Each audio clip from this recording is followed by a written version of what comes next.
2020년 4월 2일 아침 8시 30분입니다. 어제 4월의 첫째 날은 오전 11시 한 30분쯤 여길 나갔나요? 방호제를 나가서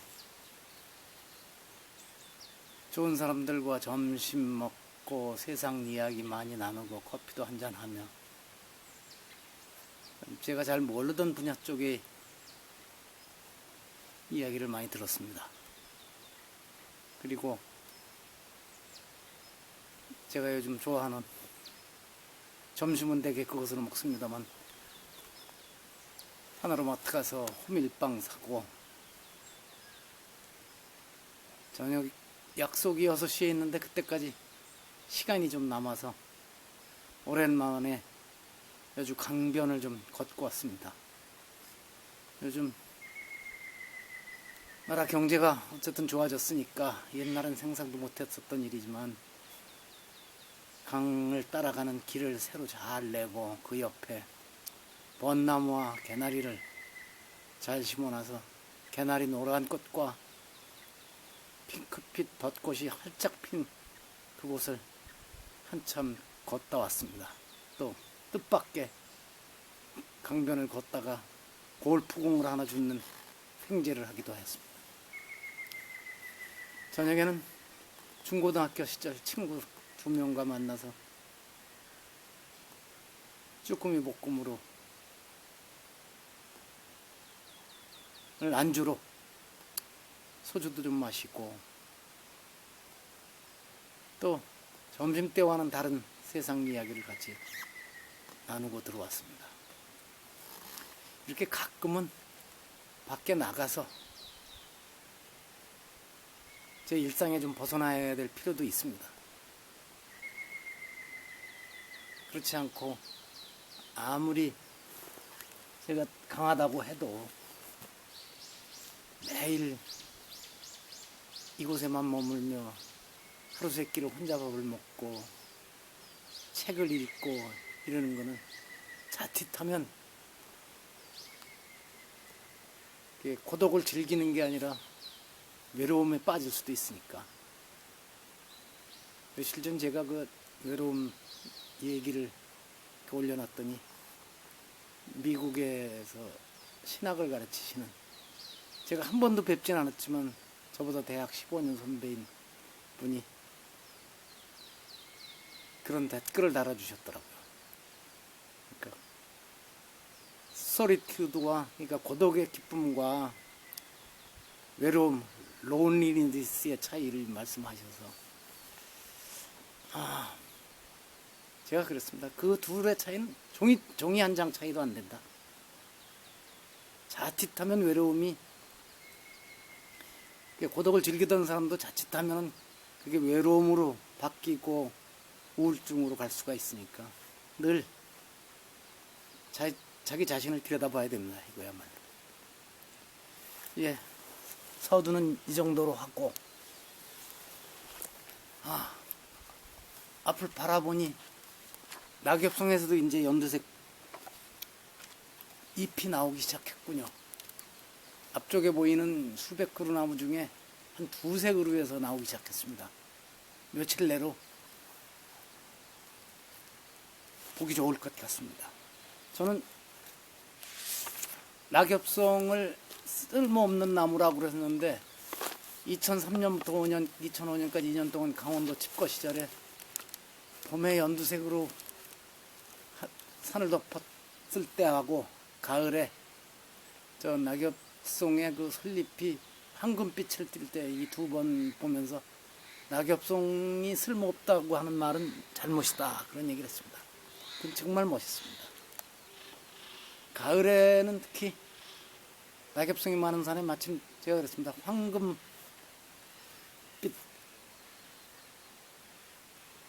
뭐라 그러죠? 이불을 덮어놓은 침대 같다고 그랬습니다. 자, 오늘은 신곡 천국편 28번째 노래를 한번 읽어보겠습니다. 나의 마음을 천국의 환희로 올려주신 그녀, 측은한 인간들의 현재의 생활에 접근해 그 진리를 열어보았다.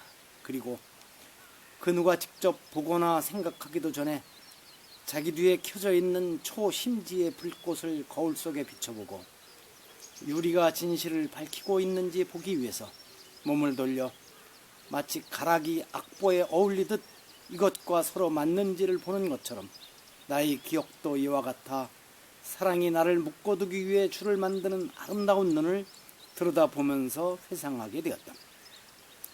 그리고 내가 몸을 돌려 그 회전을 잘 바라볼 수 있을 적마다 그 둘레 안에 보이는 것과 나의 눈이 부딪혀 아주 예리한 빛을 발하고 있던 한 점을 나는 보았는데 강렬한 빛 때문에 불 붙을까봐 눈을 감아야만 했다. 또 여기서 아주 작게 보이는 어떤 별이라도 별이 별과 함께 나란히 놓여질 때처럼 이 빛과 함께 자리하게 되면 달처럼 보이리라.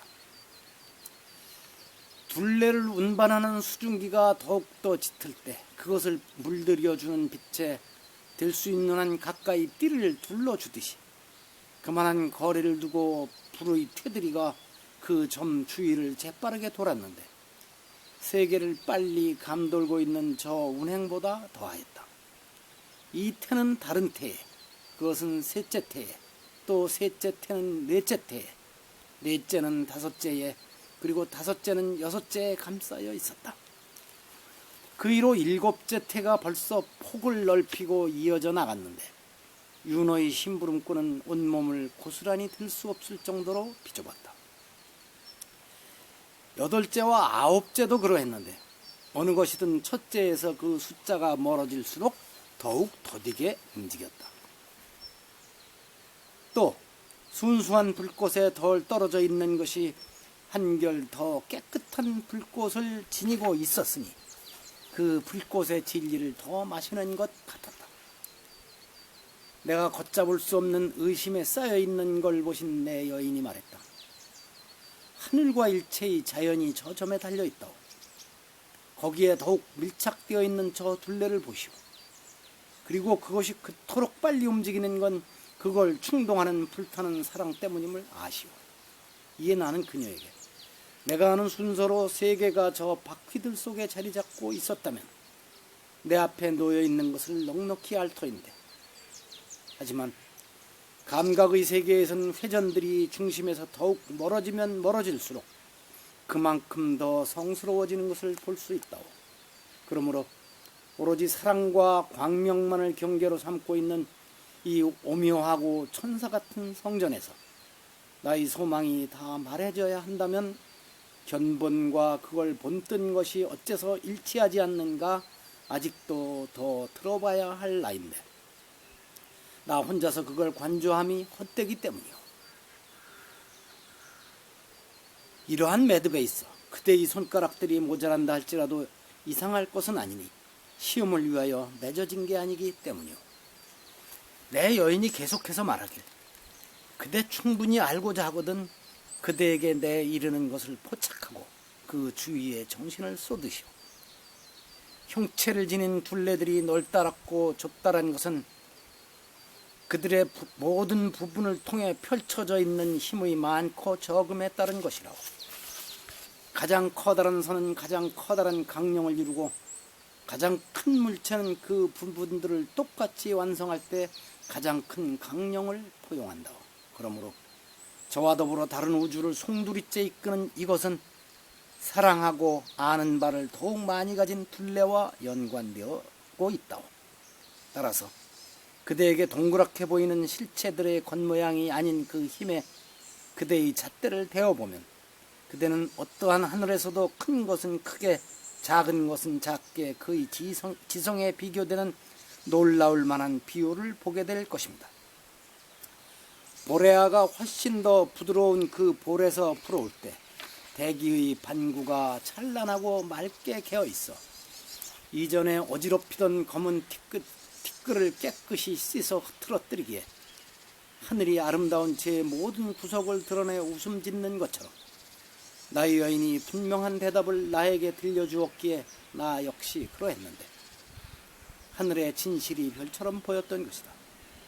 이어서 그의 말이 멎고 난 후 끓는 쇠가 불꽃을 튕겨주는 것과 다름없이 그 둘레들도 그처럼 불꽃을 튕기고 있었다.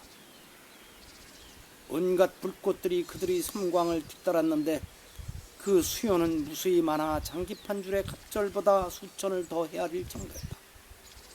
그들을 제자리에 두시고 또한 언제나 있어왔던 그대로 사뭇 두게 될 부동의 점을 향해 모든 합창대들이 부르는 호산나 소리가 노래가 들렸다. 그러나 내 마음에 품고 있는 의아한 생각을 보았던 그 여인이 말씀하시길 첫 둘레들이 그대에게 세라피니와 케루비니들을 보여주었다고. 그들은 가능한 한 그 점과 비슷해지기 위해 그토록 재빠르게 그 줄들을 따르고 있으니 보는 것이 숭고할수록 그리 될 수 있다.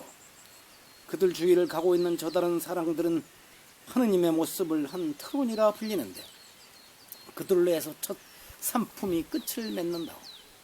그들은 또 모든 지성이 안에 쉬고 있는 진리 속에 그의 시야가 깊어지면 깊어질수록 모든 것들이 기쁨을 갖는다는 것을 알아야겠소. 이로부터 축복을 받는 것이 직관의 행위 속에 어떻게 자리 잡고 있고 또 직관에 따라오는 사랑 속에 있지 않은지 알 수 있다. 그리고 자비와 좋은 의지가 낳아주는 공덕은 직관에 의해 측정되고 있으니 이런 식으로 차례차례 나아가는 것이라. 야간의 양자리가 틀어뜨릴 수 없는 이 영원 무궁한 봄철에 이와 같이 싹을 돋게 하는 또 하나의 산품이 세 가닥 선율들로 언제까지 호산나를 낭송하는데 그 가락은 세 가지로 구분되는 기쁨의 세 품급 안에 울려 퍼지고 있다오. 이 등급 속에는 다른 천사 계급들이 있으니 첫째로 도미나치오니, 다음은 비르투디, 셋째 서열은 포데스타디라우. 이어 끝에서 두 번째 이 두 개의 원무 속엔 프란치파티와 아르칸젤리들이 돌고 있으며 마지막은 온탕 안젤리들의 환희로 되어 있다. 이 품급의 천사들이 모두 이를 우러러보고 아래로는 힘을 주어 일체가 하느님을 향해서 이끌려 올려지게 하고 또한 이끌어 올리고 있다. 디오니시우스가 커다란 소망을 지니고 이 품급들을 관조하기 위해 몰두했기에 그들을 나처럼 명명하고 구분했다. 그러나 그레고리우스는 그로부터 멀어졌다가 후에 그 때문에 이 하늘에서 그가 눈을 떴을 때 자기 자신에 대해서 비웃었던 것이라. 또 이토록 비밀스러운 진리를 지상에서 인간이 밝혔다 하여 그대 놀라지 말 것이니 이곳에서 그것을 봤던 자가 이 둘레들에 대해 다른 더 많은 진리를 그에게 밝혀줬기 때문이요. 이렇게 해서 아침 8시 반경에 밖에 나와 단테 알리기에리의 신곡 라디비나 코메디아 천국편 파라디소 28번째 곡을 읽어보았습니다. 저야 산속에 있어서 코로나 바이러스인가 하는 것에 어쨌든 위험을 좀 피하고 있습니다만 그것도 100% 장담할 수 없는 것이 아무리라도 가끔 사람도 만나러 가야 되고 서울에도 다녀와야 되고 전철에서 사람들을 대할 수밖에 없고 엘리베이터도 타고 숨는다고 피할 수 있는 게 아니죠. 특히 이번 바이러스처럼 웬만한 현미경에도 보이지 않는 초미세 존재의 공격은 더욱이 피하기가 어렵습니다.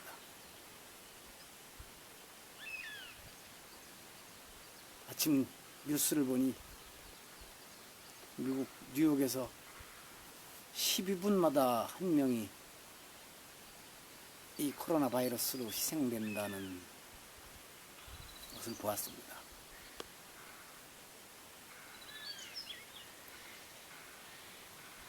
백여 년 전 나중에 이름은 스페인 독감이라고 했습니다만 스페인뿐 아니라 전 세계를 거의 특히 서유럽을 휩쓸었던 그 독감 때 인도 인구가 5%인가를 희생됐다는 그런 뉴스도 또 아침에 접했습니다. 그렇지 않아도 코로나 바이러스가 피해갈 줄 알았던 인도와 라오스 이런 소위 저개발 국가들도 지금 공격을 시작하고 있어서 피해가 아주 커질까 우려하지 않을 수 없습니다. 지금 상황이 그렇습니다.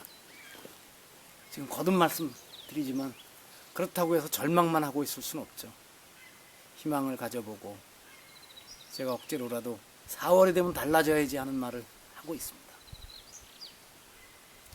마음이라도 그렇게 먹어야죠. 각자가 야 이게 재앙이고 하는 소리만 자꾸만 하고 있고 거기에 기운을 빠지면은 면역력은 더욱 약해질 수밖에 없으니까 희망이 면역력일 수가 있습니다. 자, 오늘 갑자기 떠오른 말입니다. 희망이 면역력이다. 이렇게 마칩니다.